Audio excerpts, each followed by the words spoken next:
I wanted to start off by talking about our corporation's support of your party. Obviously that's a matter of public record, and the Senator has been very open in welcoming that support. And Philip Morris is very proud to support the Liberal Democratic Party. And I'm sure those reasons are clear to all of you here, but I'm just going to spend a few moments reinforcing why this was something we were very proud to do. The LDP envisions an Australia where the rights of the individual are a priority, where Australians are free to make choices about their own lifestyles, where Australians are free to make choices about their own property, certainly applicable in terms of plain packaging, and where Australians are free to enjoy the benefits of low tax, minimal government intervention and spending, as well as free trade and competition. And so in this context, it's obviously clear, and I'm sure you can understand why a company such as ours would be proud to support the LDP. Philip Morris makes products that are harmful to health. There is no debate about this, and I would contend that there is unquestionably a universal understanding by Australians about the health effects of smoking.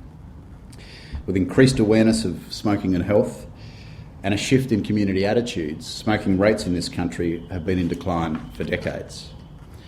But despite this, today there still remain approximately 3 million Australians who regularly exercise their choice to use these products, while being fully aware of the health implications and despite the frequent imposition of higher tobacco taxes and continuing and increased regulation.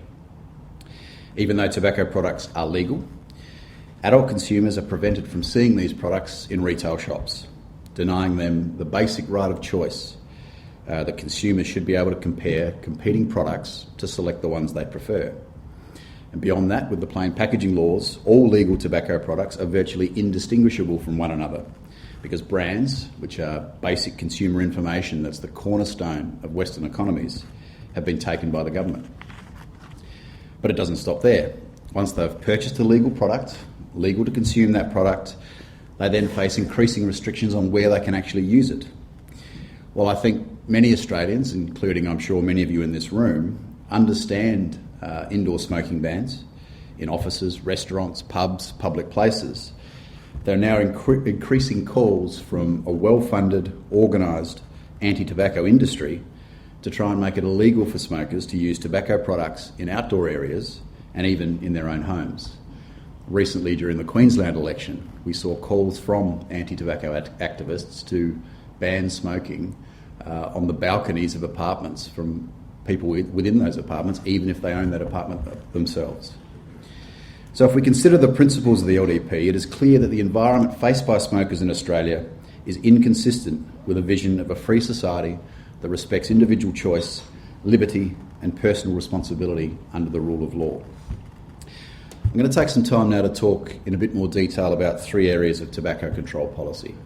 The first being government destruction of intellectual property, otherwise known more popularly as plain packaging of tobacco products. Philip Morris, along with other tobacco companies, publicly and vigorously opposed this policy when it was announced by the former Labor government. Many in the tobacco control industry have made much of what they call the scream test as a demonstration of why plain packaging of tobacco products must work to reduce smoking.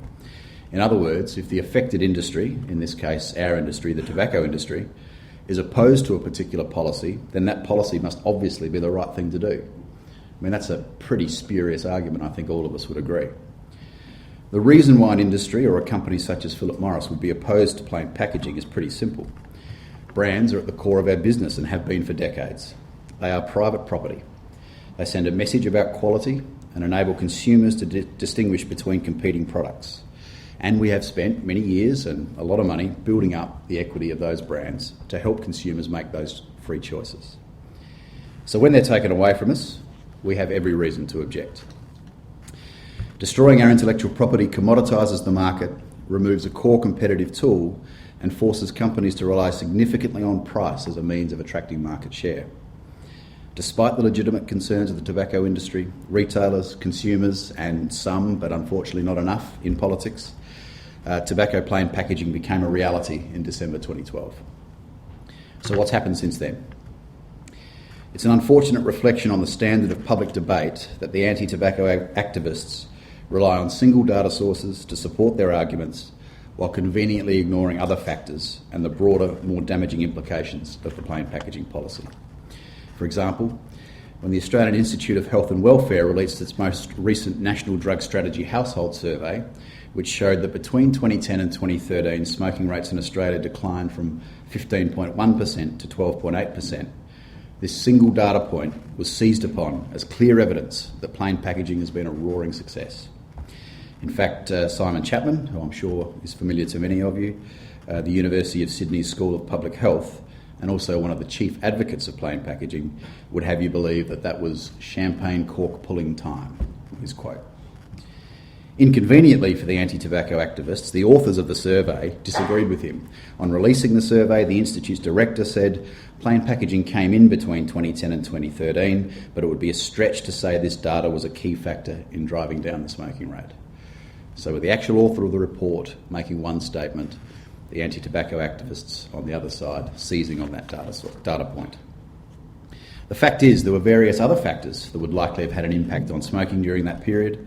The flow-on impact of a 25% tax increase in April 2010, 8.7% in further tax increases between August 2010 and August 2013, and an extra nearly $30 million invested by the federal government in advertising and awareness campaigns. But when we look at annual state-by-state data, a different story emerges. Data from these states show that between 2012 and 2013, smoking rates may actually have gone up in at least 4 of the 5 mainland states. In Victoria, it was 14.7 to 15%, Queensland 14.3 to 15.8%, Western Australia 12.7 to 13%, and in South Australia 16.7 to 19.4%. In New South Wales, the other major mainland state, there was no statistically significant change in smoking prevalence during that time period. So those 5 states is 95% of the Australian population, and it shows a very different story. These numbers indicate that any potential decline in smoking rates took place between 2010 and 2012, before plain packaging was introduced. This data is government data. It's freely and publicly available just a few clicks away on the internet. But to date, unfortunately, this data has been conveniently ignored. So if there's been no significant shift in smoking prevalence since plain packaging has been introduced, what's actually happened? For starters, there's been a marked increase in black market and illegal tobacco. Prior to the policy's introduction, the illicit trade problem was predominantly loose leaf tobacco, which is known as chop chop. But we've seen a significant shift in this problem since 2012 and post-plain packaging, with a spike in the importation of illegal branded tobacco products, generally from surrounding countries where tobacco products are much cheaper. A competitive tool that was once available to legal companies is now being exploited by criminals, and I'll talk about this in more detail a bit later. Australia's plain packaging legislation is the subject of challenges in the World Trade Organisation from 5 other countries, essentially on the grounds that it damages trade in legal products and deprives trademark holders of their rights to use their intellectual property. One of those countries is Indonesia, a key trading partner of Australia's. And recently media has reported that there are suggestions from within Indonesia that if Australia thinks it can plain package tobacco products, then consideration should be given to putting alcohol products in plain packs or plain bottles in Indonesia. When you consider the importance of the wine industry to Australia's economy, the flow-on effects of this could be enormous. Through its ruling on the plain packaging litigation, the Australian High Court has denied that the government acquired tobacco company trademarks, essentially because there was no direct benefit transferred to the government by acquiring those trademarks, and so therefore no compensation was due. Do we really think that the public health lobby, now that this precedent has been established, will stop at tobacco products? The same individuals who have made a career out of tobacco control in this country are already publicly stating that the same tactics are required for other industries, such as sugar, alcohol and fatty foods. This spread to other product categories has already received analysis from the investment community, with one international analyst stating recently, it's highly likely that plain packaging will extend into other categories, especially alcohol and junk food. It will be too late for the others, as the precedent has been set. So we can see that this issue is broader than just one industry and just the tobacco industry. And this is a clear reason why the efforts of the LDP and Senator Leyonhjelm in particular to highlight the importance of individual choice are so critical. the methods that we use to build support for a regulation, the effectiveness of which is questionable at best, are already being employed to spread to other consumer goods. Rather than have faith in Australians to make informed choices, even if others may not agree with those choices, regulators are unfortunately being influenced by those who just think they know better. The second area I want to explore in a bit more detail is tax and excise tax on tobacco products. With the federal government's current budget difficulties, it's worth reflecting on Senator Leyonhjelm's now famous "Thank you for smoking" speech from last September in the Senate. Australia has the highest rate of tobacco excise tax and therefore the highest retail prices for tobacco products in the Asia-Pacific region. The only country that even comes close is New Zealand. When a smoker pays anywhere between $13 to $24 for the retail price of a pack of 20 cigarettes, the biggest recipient of that amount is the federal government. Last financial year, Australian smokers paid about $8.5 billion in tobacco excise taxes to the federal government, and that $8.5 billion accounts for nearly 2.5% of all federal government revenue. Let's put that $8.5 billion in context. Over the same period, the government collected $2.3 billion from beer drinkers in beer excise and $6 billion from motorists in petrol tax. So smokers paid more than beer drinkers and motorists. The tax slug on tobacco began in earnest when the former Labor government implemented an overnight 25% increase in excise in April 2010. And then, during the last federal election campaign, Labor announced 4 annual 12.5% excise increases. Despite characterising this as revenue-raising during the election, and despite claiming it would be a low-tax government, one of the first legislative moves of the newly elected coalition government was to adopt these excessive excise tax increases. The rationale they used for this was twofold. Firstly, to use price as a way of discouraging smoking, and to boost the budget. On the face of it, this makes some sense. And in many countries, excise tax has been used as a way to reduce smoking while contributing to government revenues. But what happens when you shock a market in such a significant way? I think we could all agree it's pretty basic economics. When you add such a significant price burden to legitimate markets, particularly in an environment of brandless products, consumers can and will find alternatives. And this is exactly what is happening in this country. The black market in tobacco is one of the fastest growing and profitable criminal activities in Australia. The anti-tobacco activists would have you believe that this problem actually doesn't exist. But the reality is very different. Philip Morris, along with our 2 major competitors, engaged KPMG to measure the extent of this problem twice a year. The latest report from late last year shows that black market tobacco makes up 14.3% of the total tobacco market. That means around 1 in every 7 cigarettes consumed today is illegal. The illicit trade in tobacco is up almost 25% since 2012, when plain packaging was introduced, and we believe with successive tax increases it can only continue to grow. The government, and therefore taxpayers, are missing out on about $1.2 billion in lost tobacco tax revenue because of this problem. But its broader impact is much worse than that. The Australian Crime Commission has acknowledged the links between the black market in tobacco and organised crime. It has said recently, and I quote, "Organised crime has sustained access to cheap tobacco product overseas, which can be illegally imported, avoiding tax obligations to supply the illegal tobacco market in Australia. Many of those involved in illegal tobacco are also involved in other illicit markets, such as illegal drugs." Unfortunately, there appears to be a campaign to discredit the evidence in this area just because the research is funded by the very industry losing its legitimate business to the black market. The credibility of the KPMG reports is attacked, and it's alleged that the illicit tobacco trade is merely an industry scare campaign. But if you examine this issue in detail, the evidence just becomes too large to ignore. I'll just give you a couple of recent examples. Just before Christmas last year, Hong Kong Customs seized 12 tonnes of illegal tobacco, describing it as the largest smuggling case involving the transshipment of unmanufactured tobacco in the past decade. Hong Kong Customs said that this 12-tonne container full of illegal tobacco was bound for Australia. 3 months earlier, on 30 September 2014, around 4 tonnes of vacuum-packed tobacco was seized at Hai Kang Port by Chinese Customs. This container was allegedly bound for Sydney. In suburban Melbourne and regional Victoria, a recent phenomenon is taking hold. that of retail tobacco shops in legitimate retail areas selling nothing but illegal tobacco. If you went in to buy a packet of legal smokes, you'd come out empty-handed. But if you wanted a pack of contraband or counterfeit product from overseas, or a box of 100 pre-rolled chop cigarettes, which for about $25, you'd get a great deal. Enforcement of this is alarmingly inadequate, and the irresponsible efforts of some to deny the problem only makes this problem worse. The profits available from black market tobacco are huge. Cheap illegal imports sell for as little as $7 a pack, which is a significant discount to legal products. And with no excise tax to pay, the criminals are making big money. And when you consider the clear link to other organised criminal activity, the community and political concern should be significant.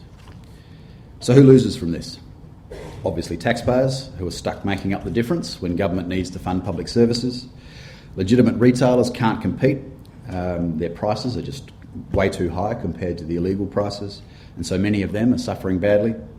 The community also loses because criminals are making big profits and funding other activities. But most ironically, public health loses, as high excise taxes and a refusal by some blinded by their distaste for the tobacco industry to admit this problem exists means smokers are readily able to find cheap, illegal smokes.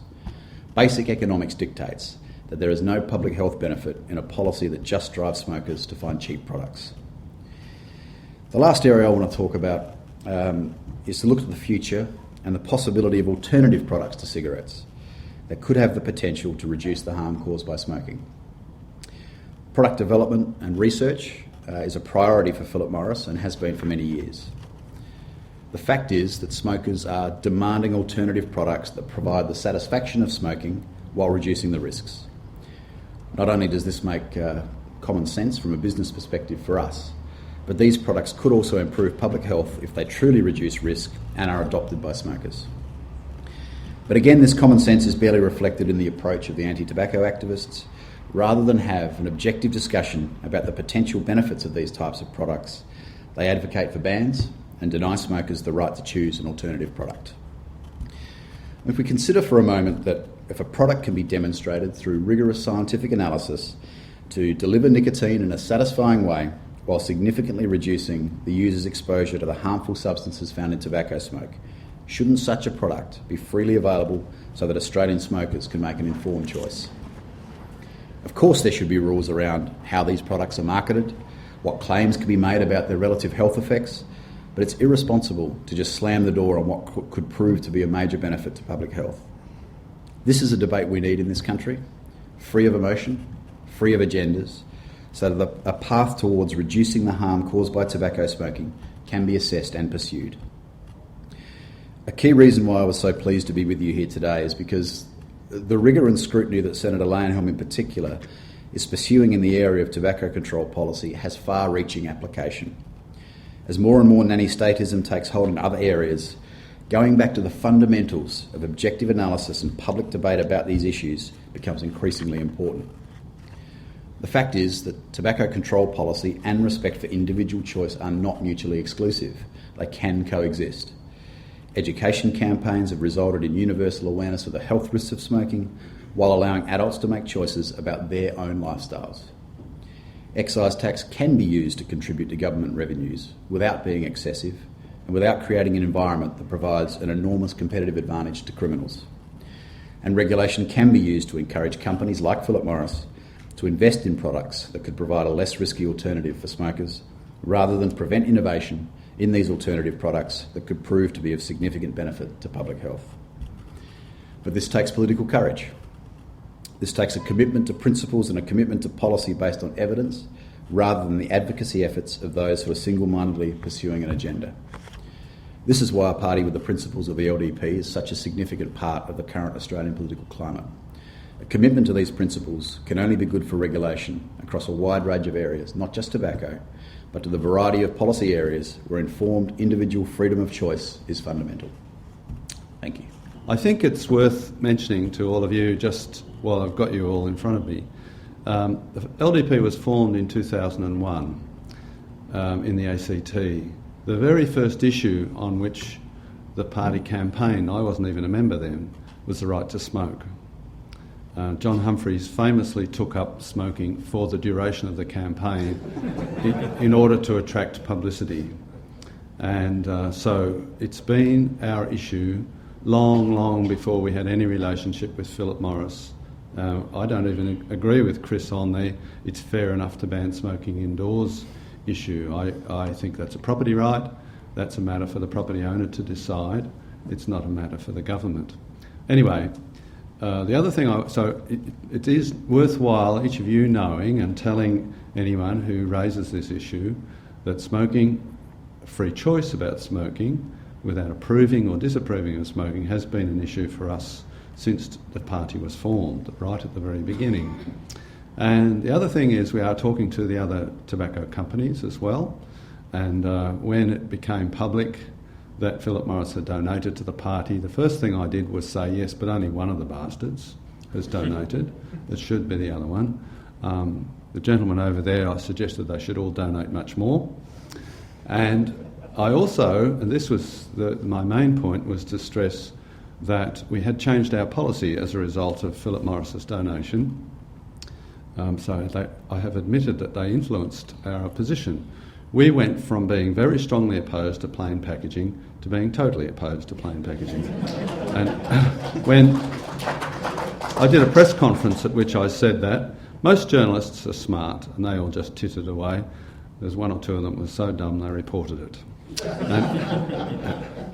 And my final point is this.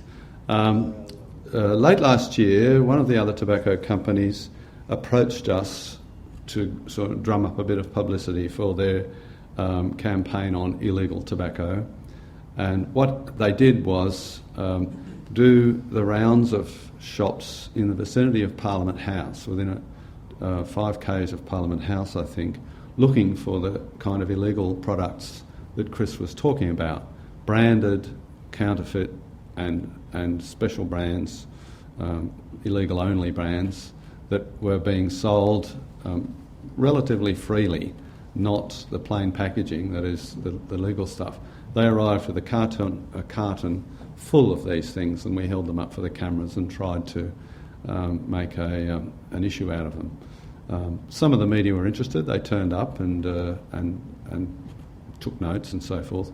But the main focus of attention was from our dear friends at The Guardian, who all they wanted to do was rip it up the tobacco company for selling something that was harmful. So it's a long road to go, a long road to hoe. I thought it's worthwhile sharing the information that about those sorts of things. The right to smoke, freedom of choice, has been an LDP issue for a long time, and I expect that it will remain a major issue for us for a long time to come.